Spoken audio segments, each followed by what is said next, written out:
എൻ്റെ പേര് ബബിന. ഞാനിവിടെ എതിനി ആയുർവേദയിൽ 14 ഡേയ്സിൻ്റെ പോസ്റ്റ് നാറ്റൽ പാക്കേജ് എടുത്തിട്ടുണ്ടായിരുന്നു.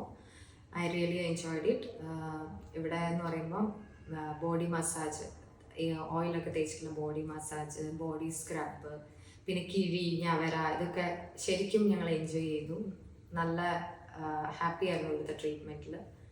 പിന്നെയെന്ന് വെച്ചാൽ ബോഡി സ്ക്രബ്, പിന്നെ ബേബീനെ മസാജ് ചെയ്ത് ഡെയിലി കുളിപ്പിക്കുക. ശരിക്കും ഇപ്പോഴാണ് എനിക്കൊരു പ്രോപ്പറായിട്ടുള്ള പോസ്റ്റ് നാറ്റൽ കെയർ ഇവിടുന്ന് കിട്ടിയിട്ടുള്ളത്. ഞങ്ങൾ രണ്ടുപേരും ഒരുപാട് സാറ്റിസ്ഫൈഡ് ആണ്. പിന്നെ ഇവിടെയുള്ള സ്റ്റാഫ് ആയിക്കോട്ടെ, ഡോക്ടേഴ്സ് ആയിക്കോട്ടെ, തെറാപ്പിസ്റ്റ് ആയിക്കോട്ടെ, പേര് പറയാൻ വിട്ടുപോയിട്ടുണ്ടെങ്കിൽ എല്ലാവരും വളരെ സഹകരണത്തോടു കൂടിയാണ് നമ്മുടെ അടുത്ത് പെരുമാറിയത്. നമ്മൾ 100% സാറ്റിസ്ഫൈഡ് ആണ്. എൻ്റെ ഭാര്യ പറഞ്ഞത് അഭിപ്രായം തന്നെ എനിക്കും. ഒട്ടും നല്ല ട്രീറ്റ്മെൻറ്റാണ്. എല്ലാവരും നല്ലോണം കെയർ ചെയ്തിട്ടുണ്ട്. അപ്പം എല്ലാവർക്കും ഓൾ ദി ബെസ്റ്റ്.